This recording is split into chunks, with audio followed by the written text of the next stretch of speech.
Janesville, and welcome back to Park Place Views, the monthly program that aims to keep Janesville residents informed by highlighting the people, places, and partners of the City of Janesville. As always, this program is brought to you by the City of Janesville and JATV Media Services. I'm your host, Amanda Gilbert, the Communication Specialist for the City of Janesville. In last month's episode, we sat down with Megan Dillman, the Marketing and Outreach Coordinator for CASA of Rock County, where we talked about the mission of CASA and how folks can help the children in need in our communities. Today, we're giving you a glimpse behind the cameras as we highlight JATV Media Services. Rounding out my first year working with the JATV team, I thought it would be a great time to highlight the work they do and the important services they provide our Janesville community. We've got Media Services Director Alan Luckett in the hot seat, Production Coordinator Tina Breeze-Wallers, and Media Producer Buyar Sadiku in the editing room, controlling the cameras, audio, prompter, and more. Thank you so much for joining us today, Alan. Thanks, Amanda, for having me on this side of the camera. Yeah, before we get in, how does it feel to be on the other side? That's no problem. We occasionally have to be in front of the camera in order to tell our story or even participate in some of the programs that we end up doing. So whether it be voice talent or introduction. So we're comfortable with being in this position. Easy to flip between the roles then for you. Yeah. I mean, we've always had nervous moments where we've been in front of the camera, but I need to work on it a little bit more. Well, then this is the perfect opportunity. Park Place Views is the greatest show, of course, to practice this on. Award-winning. Well, why don't we start off by telling us, what is JATV Media Services? JATV Media Services originally was Janesville Access Television. That's where the JATV comes from. And it was established in 1997 as a public access television channel. And at that point in time, what was being covered the most, at least in the area of government, were the city council meetings, and then a lot of the community work that was going on. We're a public education and government access TV channel, which is funded through franchise fees that are collected for the community. Basically, when the station was first formed in '97, it was kind of more of an experiment to see how well it would take off, and it really did take off well. So they were kind of projecting, let's see how it goes over the next 2 years. A lot of communities did start off their channels right around that time too, because there was some national issue with the Alliance for Community Media, which is a national organization of TV channels, where they were concerned with kind of the freedom of speech and such, and so they went to court against the cable companies to make sure that they'd ensure free speech. And after they got that locked in, then you started seeing a lot of communities come online with TV channels like ours. And so by being a public access entity, we allow free speech on our channel. So people can come on here, they can create content, they can share content. We consider ourselves a public education and government access channel because we also do a lot of work with the government and also a little bit with the education, which would be a little bit with the school districts in the past. And we do some stuff with University of Wisconsin, Whitewater at Rock County. So we kind of dabble in all those things. And even being in the Hedberg Public Library, it allows us to kind of extend that educational arm by the programming that's available here at the library. So that's kind of what we do and how we operate as a channel. We are on cable television, and that's how we deliver our content, and that's where we originated from. And I've been in this field of work for 24 years. Whitewater Community TV came on board, which is our neighbor station, in '97. Around the same time that JATV came on board, and I was in charge of that channel from 2000 to 2016. And in 2016 is when I started working for the City of Janesville with their public access TV channel. That's fantastic. So that's the what. Can you tell us a little bit about the who, about yourself, about the JATV crew you got here? Well, we have quite a team. We got Tina Breeze-Wallers, who does our programming of our television channel. So our broadcast day is put together by her. She also helps with some of the production work as well. So if you watch like the Police Awards program, that was filmed by her and also edited by her. So that's some of the work she's done. She's also starting up a new TV show you'll see in the near future. I don't want to give it away. I'd rather have her be the one to promote that one. So she's got a show coming up too. And she works on projects from time to time. We kind of we try to balance the load. But a majority of what she does is handling the programming, also scheduling our TV guide listing. Now we have Buyar, who happens to be a producer, Buyar Sadiku. And Buyar is pretty much for, he's on board for filming some live programming that we do. And then usually we'll be as a team if he's not running solo to film another community-based event. And then he'll do a lot of editing and assembling. He's only a half-time position, so we dedicate all his work to producing content. So, and then of course I produce content as well. If it's something that's heavy in the area of sound, like a musical performance, usually I'm the one who's editing the sound for that because I have a background in music and I am a musician too.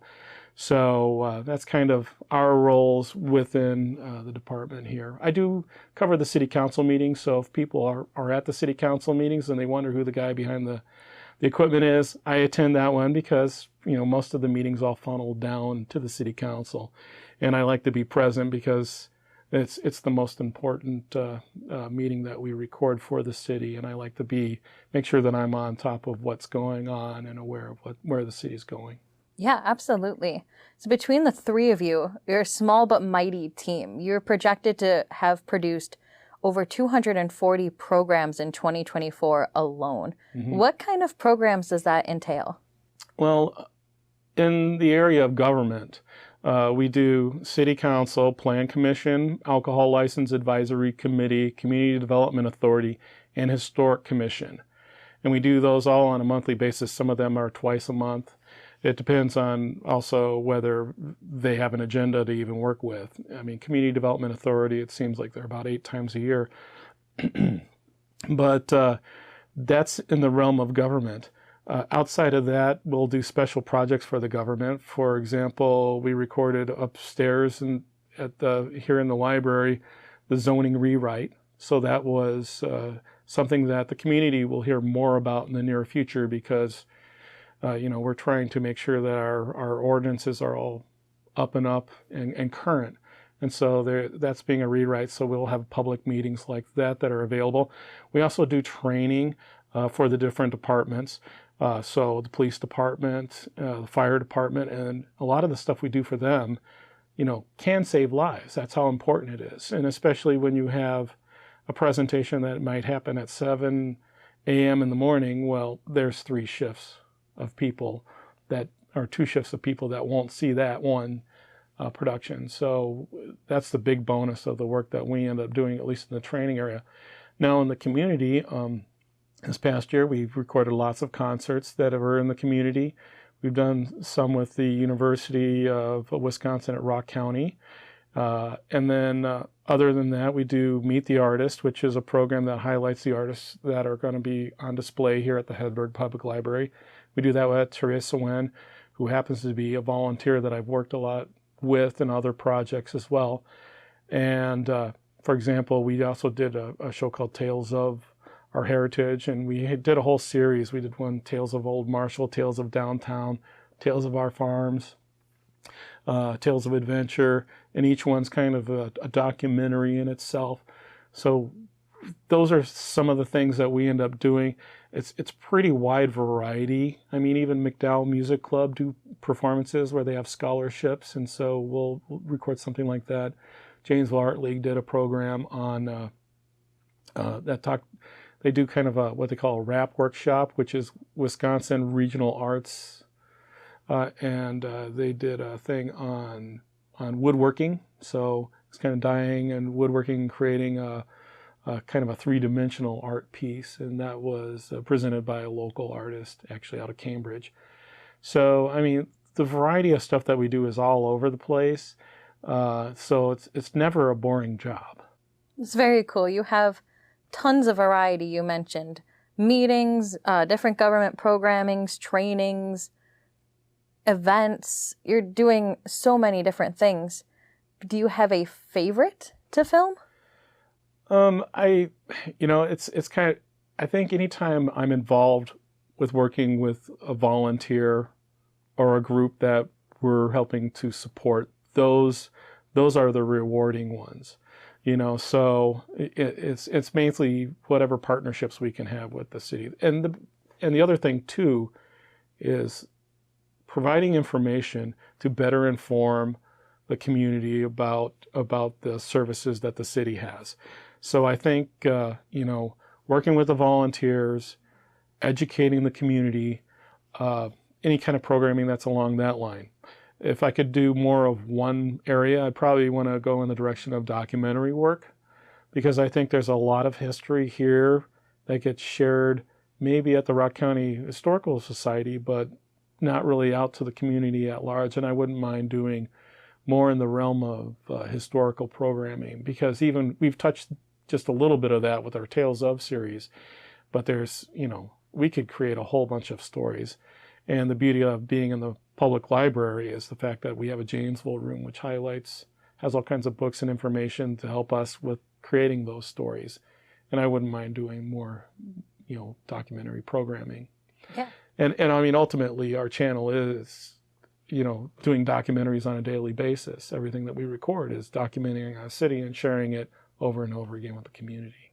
Yeah, that's something I don't think a lot of people think of when they think of JATV, is just how impressive of an archival system it really is. You're documenting things in real time that people can go back, 10, 15 years from now and watch and be like, wow, look at the things Janesville was doing. Mm-hmm. It's impressive. It really is. Thanks. Yeah. You listed out a ton of things and a bunch of different programs. Are there regulations on anything that when you produce a program? Well, when you're in the realm of public access, there is, you don't want to end up, bottlenecking free speech. So, I mean, there can be content that can be submitted to us that, obviously we'll put a disclaimer before, because, we don't want to be seen as, JATV endorsed it. No, we're sharing it with the community at large. So that's the beauty of public access. I think a lot of the content that we try to put out there, we don't want it to be hateful or hurtful speech. Anything that can be considered bullying, we're avoiding, or we're discouraging people from doing. We do have our rules and regulations on our website, which is JATV.org. People can read that and get an idea of what to put out there. If anything, if somebody wants to produce content and share it on our channel, we'll want to preview it to make sure that it follows those rules. But we also encourage people not to use like copyrighted music if they can, because I don't want to end up hearing the Rolling Stones playing behind a program, because we could broadcast it on our channel, and with cable company, they do have some copyright permissions that are allowed. So if we do have some copyrighted material that airs, it's not going to be of an issue because the cable kind of covers it. But we don't want to end up being really like pinged or blocked because of something that's repeated. Because if we share it on YouTube, YouTube will tell us whether we're in violation of anything. And with copyrighted material, we want to make sure that, because we're not making money off of our YouTube channel, but we also, we can't monetize it if it's, let's say, a musical performance and that piece of music has been copyrighted, which is really easy to do even with like an orchestra piece too. Even though the artist may be long dead, it still can be an issue. So yeah, I mean, the variety of stuff that people could produce for our channel is pretty wide. But think about your audience. Who do you want to be able to serve? And look at our rules and get an idea of what seems to be okay. So we broadcast 24/7. So if the audience is more of an adult audience, we could put that program later in the evening, or even late at night too. So. Yeah, absolutely. And you've kind of touched on this, and it lends into our next question. If folks are interested in getting in front of the camera, are they able to produce content? You'll put it on the air. Walk us through this process. How can folks get involved in JATV? Well, of course, encourage people to produce their own content and would want to be as much hands-off, especially when it comes to the public access thing, that element, because our time is spent quite a bit when you think of 240 things. Now, if you were to add another 20 things on top of that, then we might need more staff. But, if somebody wants to produce a piece, let's say we have a 3 guys that end up producing a program, and I think they usually produce somewhere to 4 to 6 a year. We ended up creating a training video showing you how to operate our cameras. So that's available online, so people can watch that right now on our YouTube channel. And then we also did one on audio, kind of highlighting the audio equipment. And both those training tools are tools that even our staff can use to help us on doing the work. When it comes to editing, we do hands-on here, because if they're going to use our equipment, we want to be there to help them, walk them through the steps. Right. So we do have equipment to check out, but you have to be a resident of Janesville. So that's the first and foremost. And you have to be creating content that you can share as a whole. So you can't really come in here and say, hey, I'm going to borrow a camera because I want to film my sister's wedding next week. No, Right. We're not here for that. We're here for, if you have some political discussions and you got people that you want to have in front of a camera, absolutely, you can use our equipment for doing something like that. If you want to do a cooking show, absolutely, you can do that. If you want to do a show about your dog and your dog's life because your dog is just kind of an oddball and you think he should go viral, well, you could create a show and put that on, and it'd be a show about a dog. I'm not telling everybody they need to do shows like that, but I'm just saying those options are there. Yeah, and you're really helping set people up for success, too, between the trainings and the different tools you offer. It would be an easy process for someone to get started in being involved. Yes. Fantastic. You mentioned you have a couple groups that come on and do programming with you already, have partnered with JATV Media Services. How many community groups or residents do you currently work with at JATV? Well, we get submissions from churches for one thing. So they submit for our regular broadcast throughout the week. So we have that. And then we, like I mentioned, one of our little independent groups that does programming. They submit some stuff. We have one person who's out of Chicago that submits a program. It's more of a recycled program at this point in time. And then there's a gentleman who I worked with one-on-one in Whitewater, and he has a show called Speaking of Horses. So we'll air his content as well. He just submits it. A lot of these are just based on available time. It's not always the same repeat time. We try to get close to where we normally would air these things in prime time slots or whatever. Other than that, it's kind of hit or miss on a project. There was one resident who checked out equipment to record a play that was at the Milton Library. And we were okay with that because they're a resident and a play can hit a larger audience. And it was a butterfly play. And so it was great that she ended up recording that, and then we got to share it not only with Janesville residents, but Milton residents as well. Our broadcast circle isn't just Janesville. We go south of the border into Illinois as well, and we hit several other communities around us, and Milton's one of them. And Milton doesn't have an active channel. They had produced some content in the past. So, if we can share some stuff that's done in Milton, we've done some plays with Jim Like had done some plays that were Shakespeare plays in the past, and some of his own personal plays over at JPAC we've recorded. So there's been some partnerships with that kind of content as well. So we would like to see it increase. The more the merrier. The more flavor you can get onto a TV channel, a platform like this, the better. And I think we have a lot of seniors that tune into our channel, so they're a really good audience to be able to share content with. But we also have our YouTube channel to share for the people that really want stuff in demand. And some of those programs we do, that the public access in, we will post online, but we'll also put a disclaimer saying that this was produced by this group. Yeah. So that way people understand that it's not something that we are producing in-house, that it is community access. But, you know, we're that soapbox for a lot of people in the community. We like to be that. Absolutely. I think that's so great that we're able to provide Janesville residents with such an outreach for them to share their opinions or interests or whatever else they're thinking about in terms of programming. You mentioned giving them tools to edit and things like that. Let's shift to the editing side of things. On a typical day-to-day, if JATV was we're going to film a program, say, here at the Hedberg Public Library, an hour-long program, how long would that take you and the team here to edit? Well, if it's recorded upstairs in the program room, that ends up being pretty quick. And the reason I say that is we have 3 cameras that are robotic up there. So we can control them remotely from downstairs. And so it's already going to be pre-cut. The only thing we really need to do is drop in the titles, you know, in and out at the beginning. And if there's audience participation, we'll try to isolate the audio portions of those people speaking so that way we can kind of clean it up a little bit. So we'll do some cleanup work on it.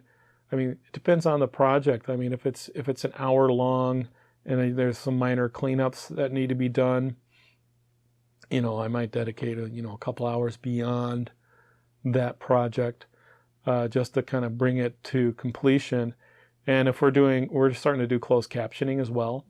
And so in some cases, we need to do the closed captioning ourselves instead of relying on somebody like a YouTube or whatever to translate, because they can get some names incorrectly in titles, or the translation for some reason doesn't jive with what came out of the person's mouth.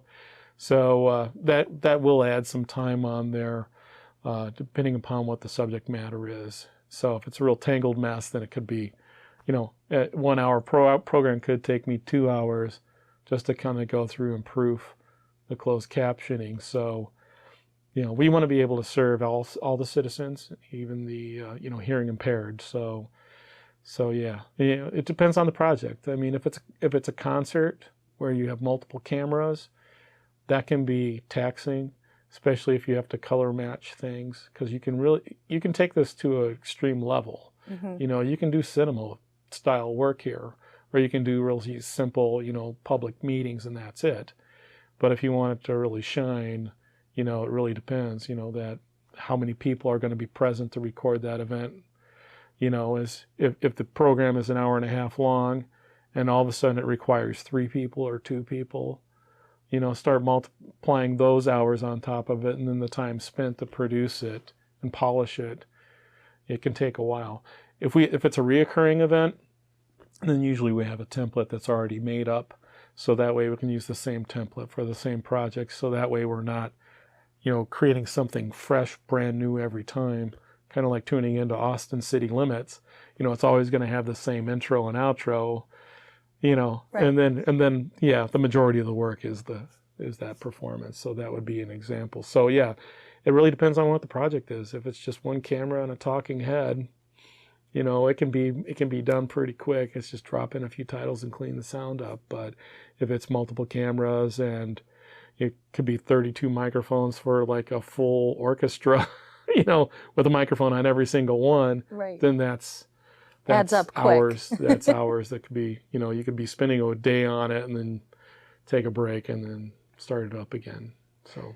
So how does that work in terms of producing live content? Because I know JATV goes live on YouTube, you go live on your channel. Can you walk us through that process at all? Well, the live entity is pretty easy. You know, if we were to do something for, like, example, like a League of Women Voters would do a candidate debate for city council. With that, we'd have it in the program room upstairs. I would have already created an intro and outro titles, and then plus lower third titles for each of the people that speak, the candidates and the incumbents, as well as the host of that program, and then go in and do it live and try not to screw it up. Because that's the trick. Because when it's live, it's live. Right. I mean, the same thing happens with city council. City council, it's, you know, and those other public meetings are a little easier because we got the preset titles and we can flip back and forth. And most of the time, there's a title up there that just says city council, and we'll remove it off the screen if we have a PowerPoint presentation. things like that. But yeah, if it's like a candidates debate where it's kind of rotating through differently, it can be quite stressful. You don't need any interruptions. But we can broadcast live from here. The next broadcast live event that we'll do from here will be, I don't know if it probably won't air. It might air actually when this airs. Wow. Which would be the first Saturday in December, where we end up having the Jolly Jingle Parade. Oh, yeah. So we have 2 hosts for that. Nikki and Renee are our hosts. And then we'll have, we can probably pull it off. It's always better to have more people on staff to be able to cover something like that. I'm just saying that to my staff in there filming us right now. But usually we have 1 or 2 camera operators and then 1 person switching the thing live and monitoring the live broadcast feed. But we'll just route it back down here, and it's a matter of me unplugging something and plugging it into another source in order to override our fiber connection from this building to City Hall, because that's how we broadcast. We broadcast from the studio here in the Hedberg Public Library, but right now we have a fiber connection between City Hall and here, and that's all we'll do is just turn it on remotely with our software that runs our TV channel. And then when the show's over, we'll turn it off. But we'll stream live as well on YouTube at the same time that we're doing that broadcast. But yeah, we could feasibly broadcast from just about anywhere, but we probably need somebody over here to kind of turn something on to grab the feed, because we could potentially just stream something to YouTube, have somebody back here playing the YouTube on a laptop computer, basically, have that computer hooked into our broadcast feed and broadcast out. It'd be tricky, but it's possible. I mean, anything's possible. Right. That's super cool. You touched earlier in our interview that Tina puts together the program guide. Where can folks find that? How do you figure out what's going to be playing when? Kind of walk us through that process too. Yeah, the TV guide, if you want to, you can get it from JATV.org, O-R-G. And that's where it's located there. It's right on the front of our website. You can also get it in the Gazette. So the Gazette posts our daily TV guide, not with the regular TV guide portion, but so you have to search through and you see our logo and it's like, there it is. So you can see our content there. The dates and times that are put out there are just kind of the general ones for the regular kind of viewing hours. A lot of our content, though, we have it circulate through a whole 24 hours. So if something airs at 4 o'clock in the afternoon, chances are that will air also at 4 a.m. the next morning. So something that would be at 11 a.m. and 4 p.m. on a Tuesday would show also at 11 p.m. on that Tuesday and 4 a.m. on the next day. And we try to start our day right around 9 o'clock moving forward for our content that we broadcast. That way, the people that are working second shift, third shift can still catch our content as well. Yeah, that makes a lot of sense. So that way you're hitting all different types of audiences when they're able to tune in. Mm-hmm. Absolutely.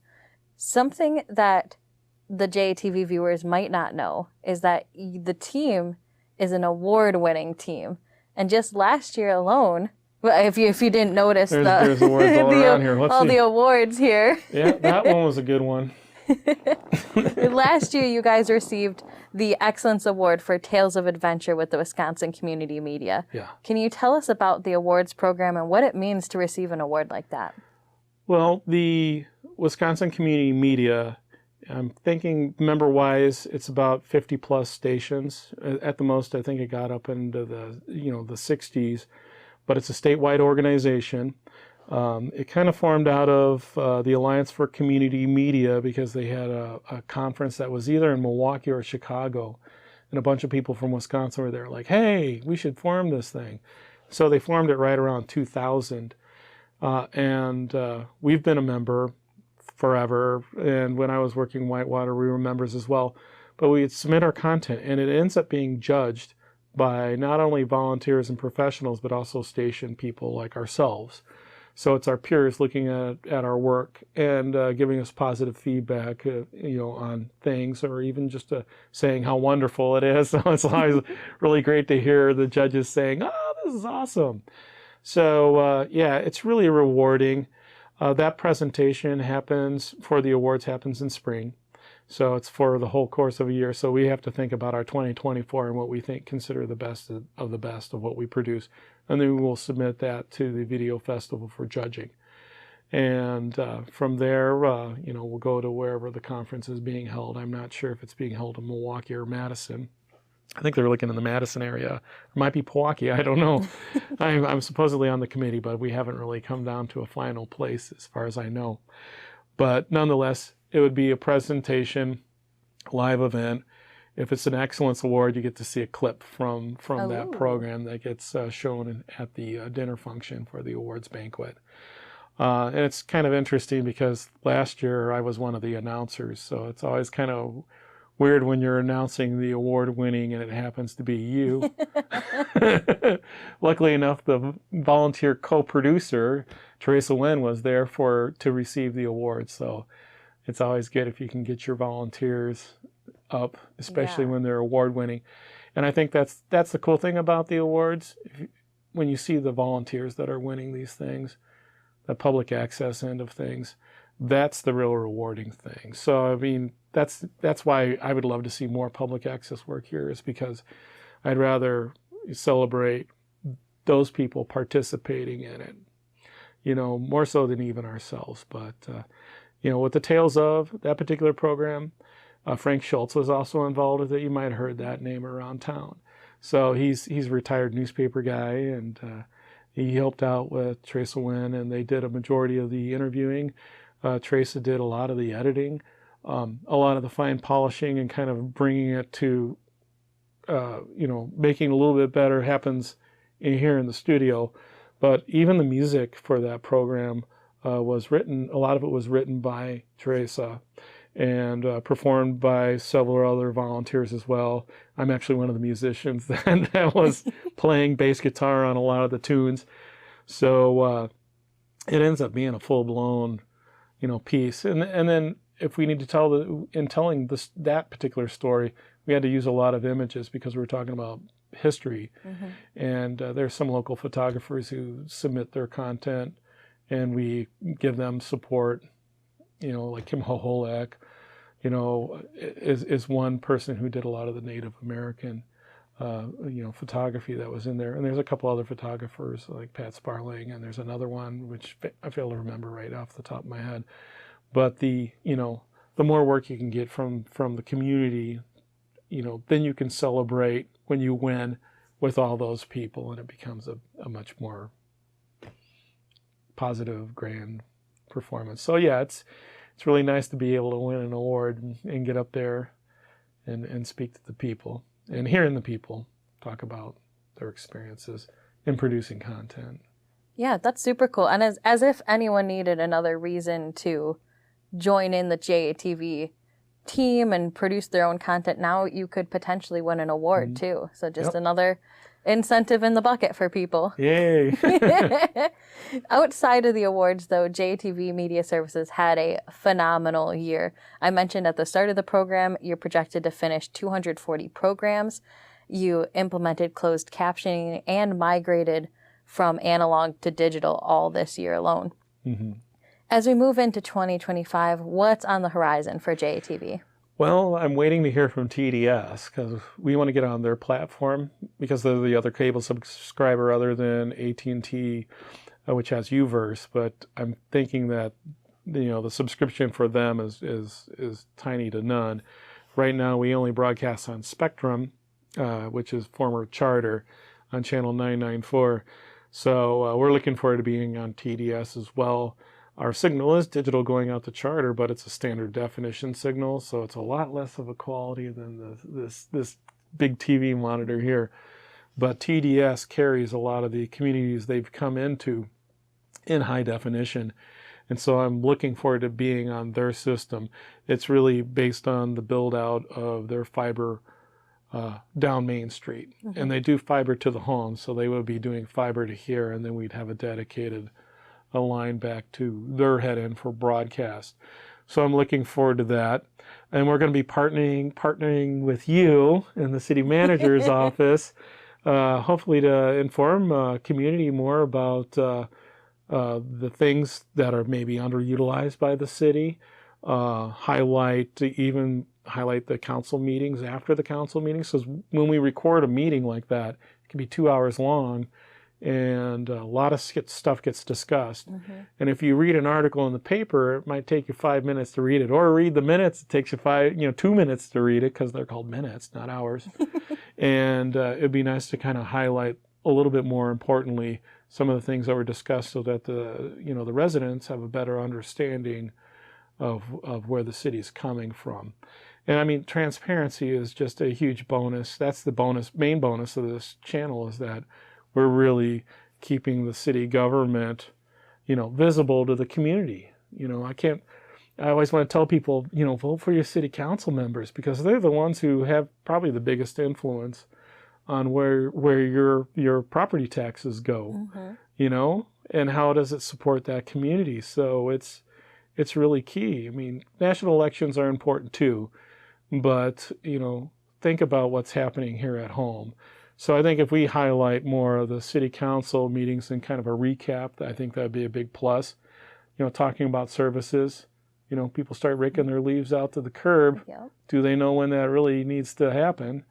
They could read about it, try to find it on the city's website, or they could have somebody like Amanda stand in front of the camera and in a 30-second blurb go, guess what, Janesville?